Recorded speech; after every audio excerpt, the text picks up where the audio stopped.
everyone, welcome back to my YouTube channel. This is Madge, and for today's video we're going to talk about this play to airdrop guys, or NFT game na si Boomland, dahil malapit na rin yung kanyang TGEs, and then at the same time marami silang announcements, especially sa kanilang pa-rewards.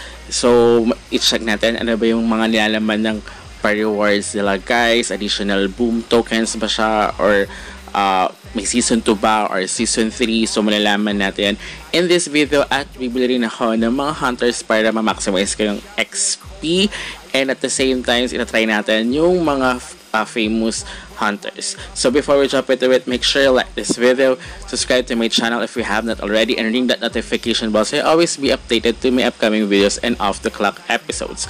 So here, eto nga, bibili muna ako ng mga hunters dahil isa lang yung free, diba? And then eto kasi nakita ko lang din sa mismong Boom chat room guys, sa Discord. Isa siya sa mga legit na seller of hunters, so mas mura kung mga common. But of course may mga sila kasi announcement regarding kung gusto niyo sumali sa kanilang whitelist sa IMX nila, if you want to buy the mga rare, something like that, or mga premium hunters, which is nasa 7,000 ata siya. So ang pinaka parang meta nila or famous, ito nga si Engineer at si Gentleman. So meron siyang package, so ito minessage ko siya, and then yun nga, makipag-transact ako sa kanya, and then ayan, kinabukasan na ako dahil the time kasi is naka crypto, so kailangan ko muna yung funds ko is papalitan ng USDT, and pagkadalasan kasi pag P2P, pag mga ganong oras is wala na. So ayan guys, so mura lang naman siya. So I will get 10 commons and then 2 meta, so parang 12 pieces siya, and then yun nga, parang nasa 125 lang siya. So ayan, and then ayan, at least ma-maximize natin yung XP kasi per hunter you will get 5 sila na energy na pwede nyo gamitin. And then at the same time gagamitin natin din to try natin si Gentleman at saka si Engineer, kung bakit sila yung pinaka sikat, and then okay sila daw for the boss hunt, and then of course and sa bounty hunt din. So ayan guys, kung isa lang kasi medyo matagal, and then you need to earn XP, especially malapit na matapos. So yung mga quest, kailangan natin magawa siya at maximize siya as much as possible as well. Kaya ayan, I purchased the but it's up to you guys if you want, but nasa sa inyo yan kung gusto nyo mag-purchase or hindi. But of course I know pag mga ganito is may mga season 2 or possible season 3, but of course kay Mavia kasi one time lang, diba? But kay Nine Heroes nagkaroon ng season 2, and then kay Blood Loop I think magkakaroon din sila ng season 2, but di pa ito nag-start. But here, check natin yung announcement, I think possible na magkaroon ng season 2 for this one guys. Kaya ayan, so check natin kung pumasok na, kasi kanina ayaw, diba? Wala pa. So ayan guys, pumasok na siya. I got, ayan, so ito na nga si Berserker, Barbarian. So check din natin yung mga skills nila, diba?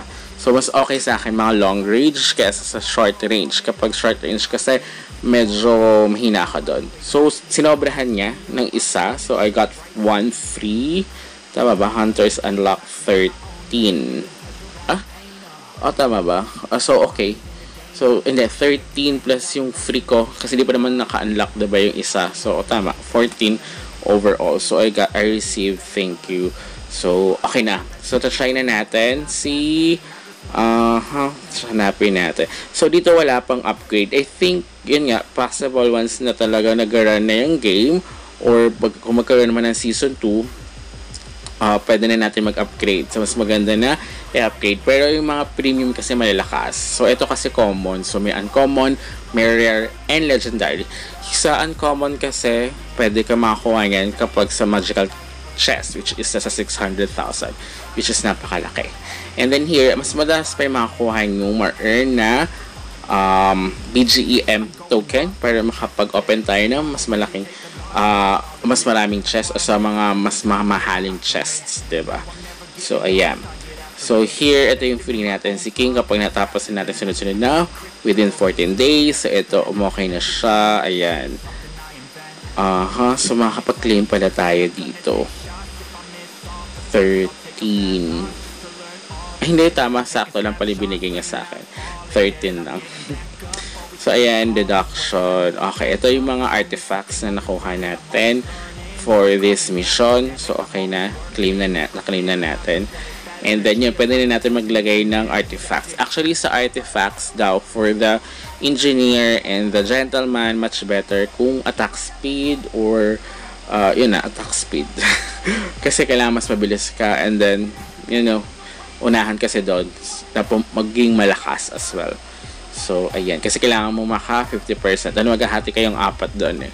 So, which is gagawin natin yan sa susunod na video, guys. So, ayan. So, mag-hunt tayo. So, ginamit natin muna si engineer. Oh, okay. Kasi nasa, oh my god. Kailangan dito is lalayo ka. Ayan. Pero tuloy-tuloy yung kanyang attack na ganyan. Pero dapat malayo ka. So, damage. Okay rin na yung damage reflect. So, ganyan. So, hindi siya kasi kay King, napapush niya. Ito kasi hindi niya napapush. So, ayan. Pag malapit na, kailangan mo talagang lumayo. So, ganun siya para tuloy-tuloy kayo. Here, ayun naman ang ano dito. Ang strategy mo dito is ikaw dapat yung one last standing. And of course, kung hindi man, kung di man sila mapatay, kailangan ikaw yung nasa number 1 para mas malaki makuha mong BGEM. Although maliit lang naman kasi dito, pero dapat ganun talaga. Ikaw yung mas maganda yung number 1, mas mataas, mas malaking trophy and mas mataas yung makuha mong BGEM. So here, ayoko lang dito yung mga long range din. So, mas gusto ko kapag mas gusto nila rito kapag may attack speed, ganyan, life steal, regen. So, ngayon mga okay. So, ganyan. Pag long range talaga, nahihirapan ako. Nakalaban na. So, ayan. So, kailangan yung mag-gets. Yan yung mga star para mag-level up kayo. Para mas lumakas kayo. But, of course, at the same time, lumalakas din yung lumalabas na mga, ito yung may poison. Pero, yan. So, ayan, attack speed. So, yun ang inuuna ko para mas mabilis. And then, nilalast ko na lang din yung movement speed. Dahil, pag kanyari, super lakas na kapag lumabas na yung dragon dito, ayun, kailangan mabilis ka. Dahil kapag sobrang dami ng humahabol sa'yo, baka mapatay. Kapag mga ganyan, no, mahirap yun kapag kukuyugin ka. Kaya, I'll make sure na, mali. Back. Basta kailangan hindi ka, so minsan nagadala din sila dyan, diba? So sumusunod din sila dyan, kaya kailangan is maingat ka, okay? Kaya pa minsan kapag malapit na yung kalaban, bubuta ako sa back, so hinaya ko sila. So yun nga, well, ganun talaga, kailangan mo talaga maging number 1, diba? As much as possible. So, kailangan ikaw yung mag one last standing. Kung mamamatay man sila, much better. Pero ganyan pa na survival for the fittest yung game na to eh. So, yung mga ganyan, so, kailangan, wait. Back. Oh my god. Pag ganyan, kailangan umiikot talaga ako. And then, paminsan, kapag, ayan, time's up na. Dalawa kami. So, at least, I got 489. Paminsan naman, guys, ang ginagawa ko, pag kaya malapit na kaya 30 seconds na lang, umiikot talaga ako, tapos sinusundo ko yung mga kalaban, di pa puntahin ko sa kakampi ko. Parang dun sa isa. And then, hayaan ko siya, bahala siya. Yung iba naman, titirahin naman din nila. Parang alam nila hindi nila kaya, pero titirahin pa rin nila. So, ending ako yung mahuhuli. So, but sometimes, kakamali din naman din ako, guys. But yun nga, in-empty ko muna kay engineer yung is dahil wala pa akong attack speed. So, I need to open uncommon chests more But nag-iipon kasi ako kasi gusto ko makakuha sa magical chest. But hindi naabutin, diba? Dahil ang ano nito is July 25, I think. Double check natin later. July 25 yung last day nito. So kailangan is makapag gather tayo ng mas maraming XP. The more XP, much better. Kasi we never know kung ano yung cut-off. Diba? Like kay Blood Loop, kailangan at least may 1,000 XP ka. But kay 9 Heroes kasi is okay lang basta meron siyang conversion, di ba, something like that. But we will see. So kailangan natin i-maximize lahat para mas maganda, di ba? So ito naman, ganito yung sa kanya, yung hat kay Gentleman. So kailangan ko rin lumayo, so hindi siya napupush, but at least mabalik sa kanya. So ganyan. So life steal, ayan, para at least makakuha tayo ng life sa kanila na natitira natin sila, para at least mas tumagal tayo. So pag ganyan, pag malapit na, kailangan mag-back ka. Kaya lang kasi pag lumalapit sa yung mga kakampi mo or yung mga kasamahan mo, kinukuha nila yung star, and then pag nakuha nila yung star, yun, instead na mag-level ka, wala sa kanila mapunta. At plus points yun, diba? Kasi yung star is points, additional points. Bukod sa ikaw nakapatay sa kalaban, another point, at pag nakuha mo yung star, another point. So something like that. So paminsan, ayan, distance as well. Pagdating sa boss hunt, guys, distance, attack speed, ayan, more XP. Sa umpisa, ganyan, more XP. Para at least once na napatay mo is mas malaking XP na makuha mo at mas mabilis ka pa mag-level up. Kasi kailangan mo at least maka-level 13.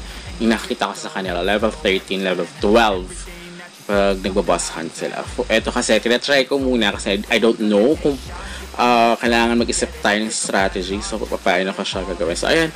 Ganun ako. So, may 52 seconds pa.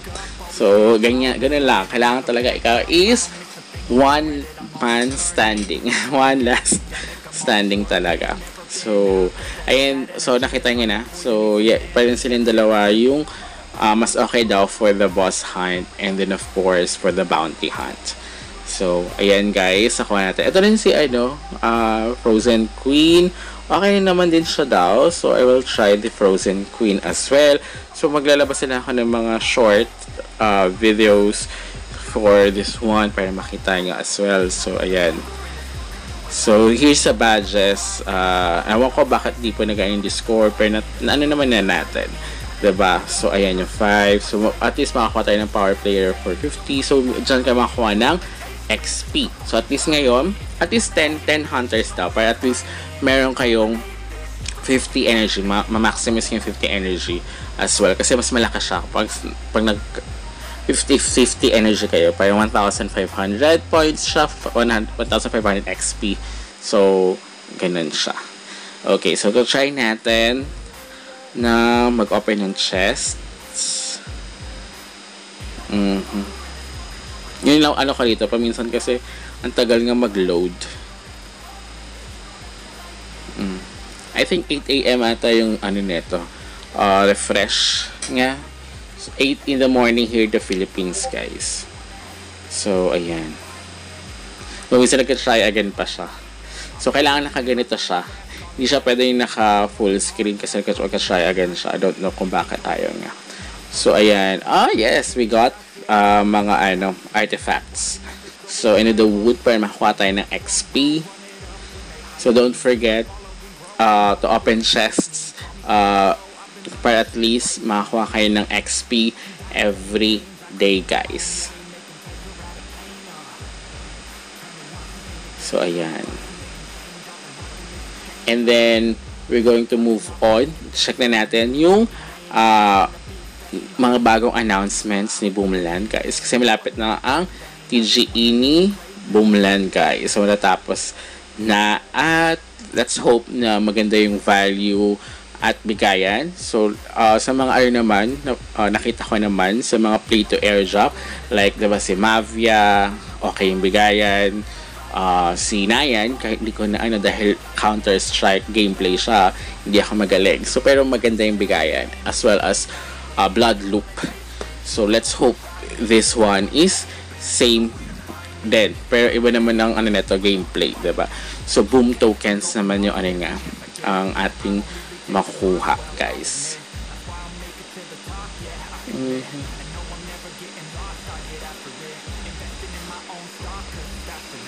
Basta kung gusto nyo, ipuntahan nyo lang ulit sa Discord kung gusto nyo bumili. So, mura na daw yun kasi yung friend ko, he purchased around 200 plus daw. Yung pero tama naman. So, inino ko naman siya. Kaya mo daw bentahan for gentleman and engineer na common, guys. Around 35 to 40 pesos. So, it's up to you na lang kung gusto nyo diba? Especially kung magkaka-season to siya, much better para at least ma-maximize nyo, diba? At least makapaglaro pa kayo. So, ito yung mahirap, 50% damage. Yun sa Dragon, guys. Basta manalo lang kayo, at least may additional. So, ito sa 50%, sabi kasi, yun nga, kailangan talaga super bilis mo talaga. And then, mas malaki yung damage mo din at the same time. Kaya talagang paunahan daw yung sa boss hunt. So, kailangan ko muna practicein bago ko ipakita sa inyo, guys. Para hindi naman para hindi man nakakahiya. Pero, yun nga, nakakita ko kasi, kaya ko lang ata hanggang second, pero hindi ko pa ako nakaka, 50%. So, ayan guys, ito yung new announcement, guys, boom bag. So, P2A rewards will given us a boom bag. So, ayan, that's a lot of rewards right away for playing in Season 1. Players choose keep their redeem later in the TGE or use them in Season 2. So, may Season 2, guys. So, if you want to purchase Hunters, pwede naman. But it's up to you, guys. But we will see, diba? Kung gusto nyo ma-check muna kung okay yung bigayan and the value, okay na okay. So, ito yung bags worth 1,000, 5,000, 10,000, 50,000, or 100,000. Boom! So, pwede siyang i-redeem nyo na din. But, of course, sabi naman dyan, pwede nyo rin gamitin for the Season 2. Kasi, diba, pwede ka bumili ng mga BGEM. So, pag bumili ka ng BGEM, I think you can open yung mga legendary quests, magical chest, legendary chest, magical chest, which is makakuha kayo ng possible na uncommon, rare, legendary hunters. O, diba? So, ayan. So, boom. Ang nakalagay pa lang dito, up to Season 2. So, wala pang sinasabi kung magkakaroon ng Season 3. But, Season 2, it's confirmed dahil because of this one. So, ayan. Di pa naman nila sinabi dito for the TGE and then magkakaroon din ng TGE for the Season 2, guys. So, okay din siya, diba? Kung ang maganda yung nga, at least sinabi na rito na possible magkaroon ng Season 2. So, ayan, i-heart na natin yan. And ito yung sinasabi ko nga sa kung gusto nyo sumali. So, kailangan kasi may rare or meron kayong premium hunter. So, ayan nga, hunters, you have until July 25, 7:59 AM. So, yun nga, 8 AM here in the Philippines. So, up to 7:59 AM to collect the remaining XP. So, kaya bumili na ako para ma-maximize dahil hindi ko naman siya naumpisahan na pagka-release, diba? So, ayan. So, ilang na lang to. Kaya kailangan gawin na natin.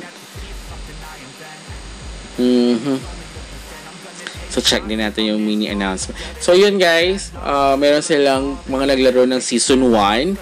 Magkakaroon ng boom bags. So, magkakaroon tayo ng reward. So, I'm very excited. Sana makakuha tayo ng 100,000 boom. And then, yun nga. Pwede na magamit. So, gawin nyo na siya. Until next time. Bye!